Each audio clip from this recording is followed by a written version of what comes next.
Hi everyone, I'm Lonnie, I'm Amberlicious. and we're Untitled Nerd Network. Uh, I'm dressed up as Ghostface for a special occasion. I'm hoping it helps me remember Scream 3 a little better because this is our Scream 3 review, and it's been like a week and a half since we watched the movie because we've been so busy with things. Right. But I read the Wikipedia article, got a So bit of did a I. bit of a refresher. I don't even remember all the Wikipedia article, I but know. And I literally just read it 30 seconds ago. So, thanks, ADD. but I remember the important things about Yeah. the movie. Yeah. But yeah, I probably won't do this again where we review it like 2 weeks later. Right, literally. But anyway, we Scream 3. We're just gonna go ahead and throw that out. Spoilers from here on out because Spoilers. there is no way to talk about this movie, even the very beginning, without Spoiling something, because spoiling it. It's famous. The Scream movies have been famous for immediately not wasting any time killing someone. Yep. Like, that is their thing. You are going to get a kill in the first scene. There's no background information or anything.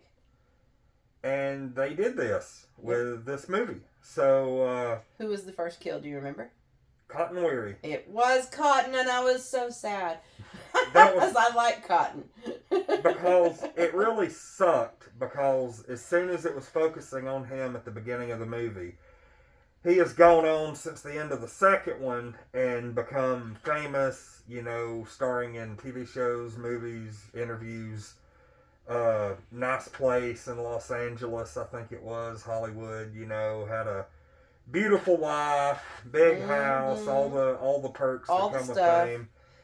What he wanted, and Scream 2. Yeah, you know, yeah. He got what he wanted, and then he was killed. But the killer's back. The killer shows up, kills his wife, girlfriend. I think it's his girlfriend. I think it's just a living girlfriend. Um, But she thinks it's him to begin with, because I guess apparently that's a kink of his. I don't like your Ghostface games, she says. Wow. I mean, really, who uses Ghostface as a kink? Okay. All right. Those are jokes. But anyway, like at the end of that scene, he finally makes it home. Mm-hmm. And he finally makes it home because she's on the phone screaming. Yeah, and let's make sure we can give that detail. The killer has a new trick in this movie. Not only does he have a voice changer, but he can now impersonate established voices. And we see that happen quite a bit, and that's why she thought it was Cotton, because it was his voice on the phone. Yes. And, you know, I guess people just weren't wise to the fact that that was something you could do. Well, it was the year 2000 when this came out, okay? So that was fairly new technology. Did they really have that during that time, or was that like kind of a sci-fi bit? Like, does that really exist in the year 2000? Or, honestly, I don't know.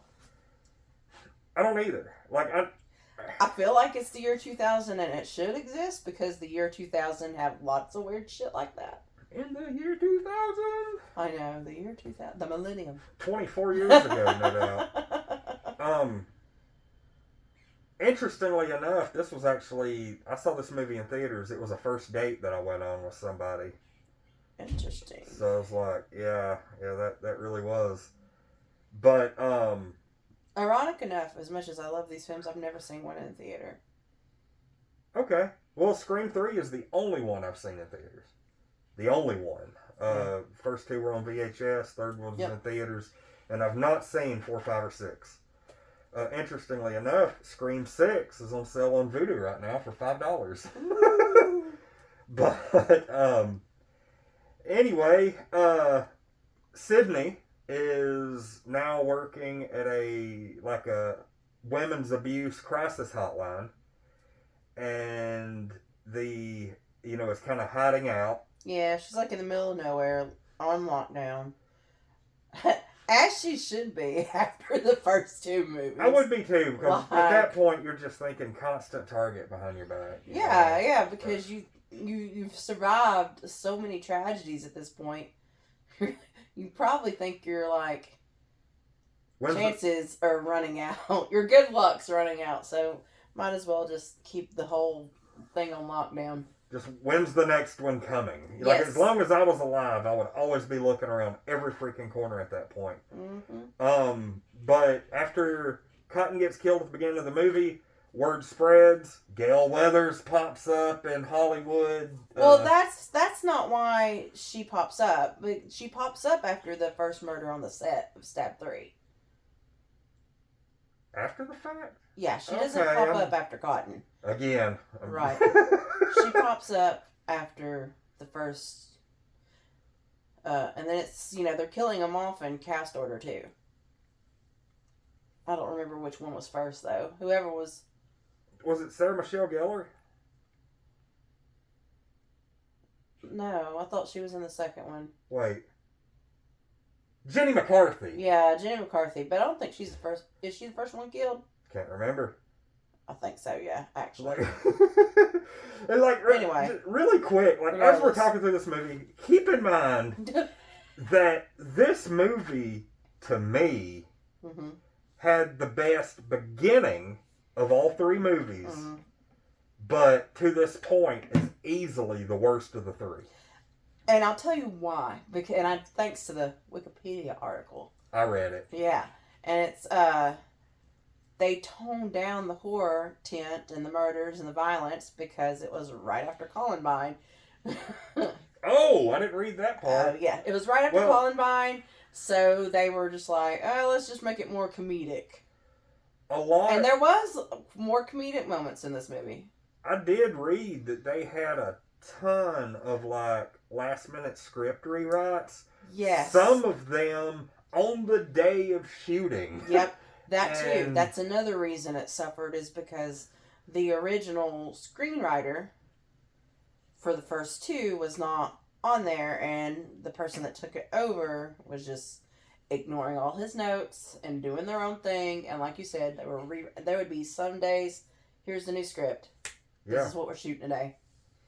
So that also made it suffer.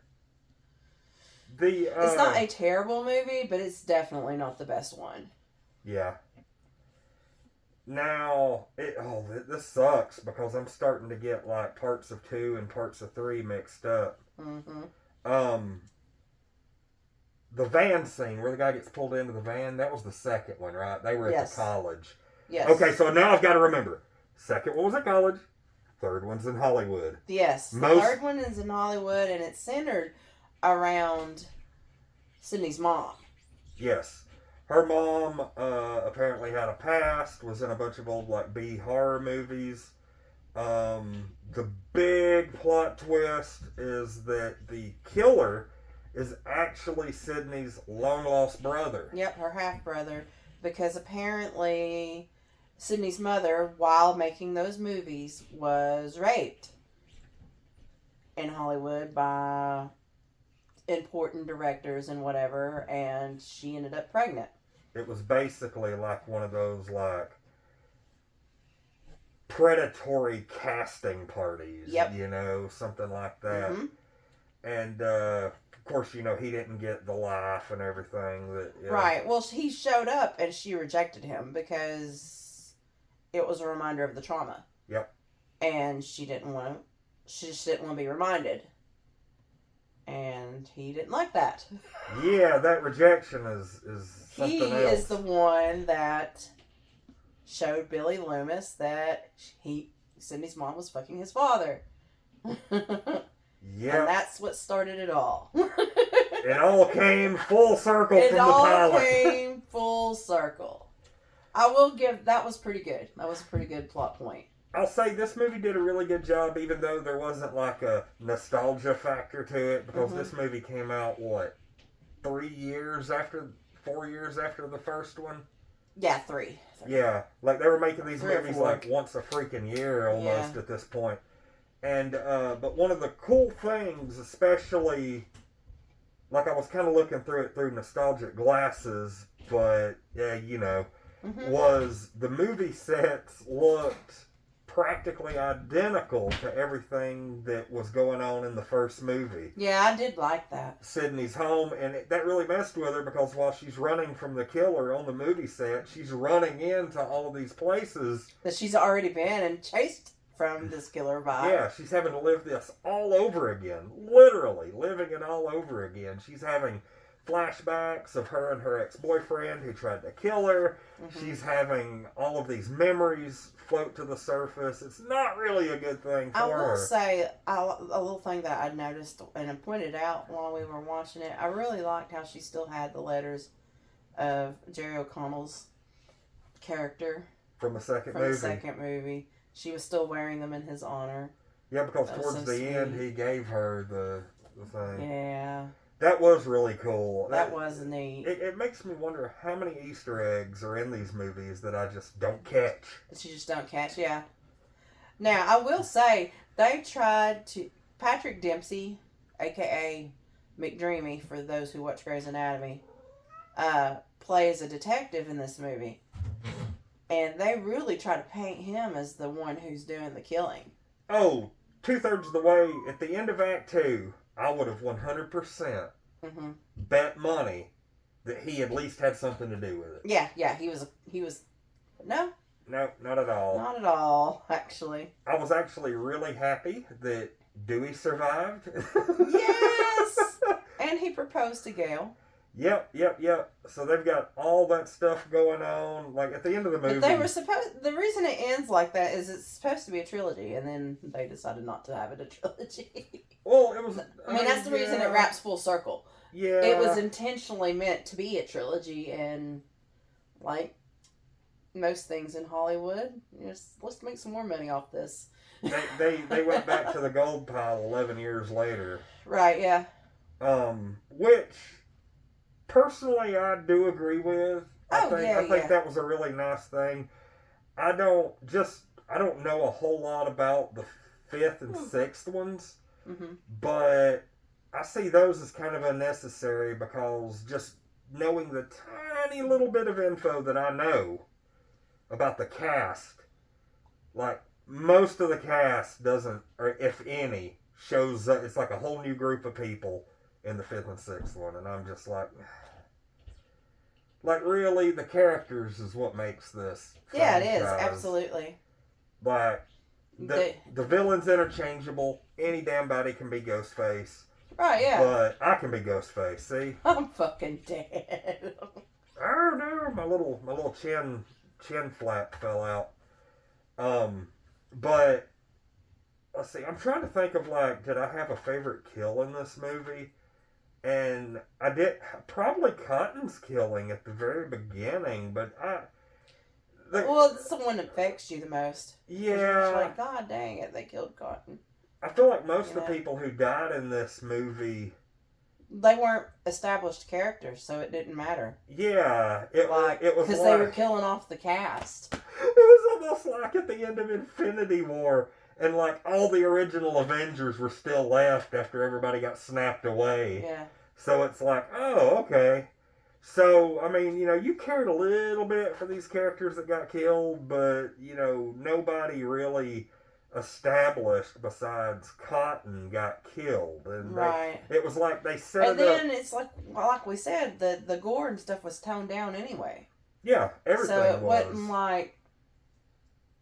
Nothing noteworthy. God, now that we're talking about this movie, I'm like, what a fucking disappointment. It really is, truthfully. I'm I feel like I started out thinking I was going to give this movie maybe a 7.5, but the more we talk about it, the more you're like, it's like the opposite of the Price is Right thing. The value is going down. The value is going down to $1. Yeah, very much. Because I'm like, God, I'm not even excited about this movie anymore now that I'm thinking about it. Yeah, overall. I mean, it has some good qualities. It does. And it wraps it up nice. Considering it was going to be a trilogy. But it could have been so much more. It could have been so much better. Yeah, now that I'm thinking about it, I'm kind of glad it wasn't a trilogy. I'm glad they made a fourth one. Maybe they can redeem it, because I haven't seen the fourth one yet. As of this filming, I have not seen the fourth one. So I guess, what do you want to give this one?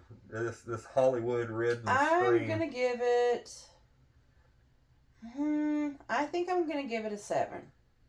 Okay. Just because there are some good parts in it. It's not great. I'm not gonna be like, oh, I'm never watching that again. Like, but it'll be like last on the list. I'm giving it a 6. And I almost gave it a 6, but I was like, I don't know. The only reason I'm being as generous as I am is the cotton death scene at the beginning. Mm-hmm. I love David Arquette as Dewey. He really saved this movie. Mm-hmm. I like Sydney's story.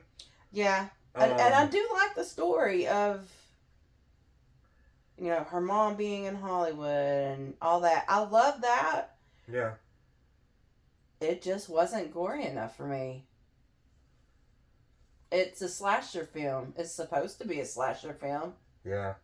Especially after the body count that we had on number 2. Oh, number 2 was just through the roof. Right. And so,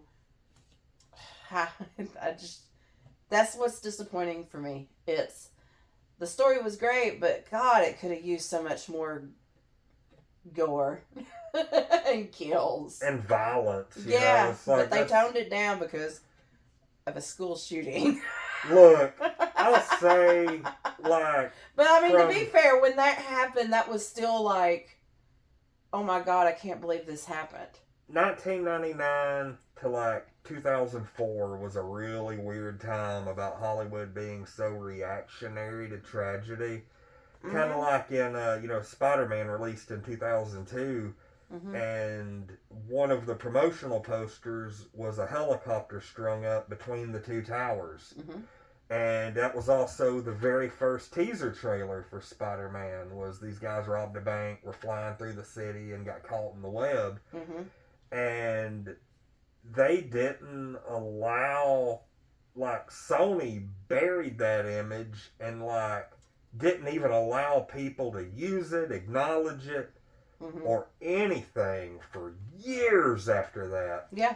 And I also remember the movie Collateral Damage with mm-hmm. Arnold Schwarzenegger. There was a terrorist attack in that movie at mm-hmm. the beginning that kills his wife and kid. Mm-hmm. And that movie was actually delayed by a year, because it was scheduled to come out 2 weeks after September 11th or something like that. And they were like, nope, we can't do that.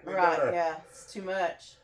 And, but I get it, though. We hadn't really suffered anything like that in our lifetime. That's true. And at that point, we weren't yet desensitized to all the horrors. Because now it's just normal. Yeah. Unfortunately. There could be a terrorist attack tonight that kills 3,000 people. And we're going to be like, well, that's sad. By the end of the weekend, we're going to be watching, end of the world movies and stuff. Yeah, because fuck it. Oh, God. But yeah, we're going to be doing Scream 4 next. We've still got 4, 5, and 6. We're halfway through with the 6 movies. I will say we are not going to be able to finish these before Halloween, unfortunately. We're going to be going to a concert tomorrow. And we're going to see Rainbow Kitten Surprise. I won tickets. Yeah, that's going to be fantastic. The whole Polycule is going to be going to Rainbow Kitten Surprise. Next weekend is Chattanooga Comic Con. Yep. I'm so excited. I am super looking forward to it. You heard it here. I pray to God I get to interview Sam Jones. I hope you do too. I want to interview Sam Jones from Flash Gordon. Top of the list. So bad. To begin with, Officer Garcia for Reno 911 was my number 1, mm-hmm. but when they announced Sam Jones, I was like, please, maybe I'll interview him in full Ghostface. Maybe I'll do that, for all my interviews. Interview everybody in Ghostface? That's so funny. Be like, so, what's going on, y'all? Hey, this is Lonnie Ghostface from Untitled Nerd Network. Lonnie Ghostface. Lonnie Ghostface. Let's wrap this. We're having a good time here.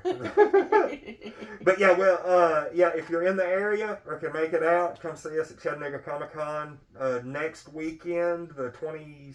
6th and the 27th. The 26th and the 27th. It's going to be the last weekend before Halloween. I'm sure there's going to be a lot of spooky cosplays there. A lot of just general cosplays. They have a celebrity guest list and an artist guest list that is piled up out the ass with awesome talent. Like, not just regular old people. I'm talking about people you have heard of and recognize.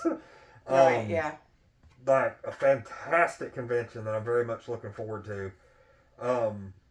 But anyway, yeah, we're probably looking at the first couple of weekends of November to wrap these Scream reviews up.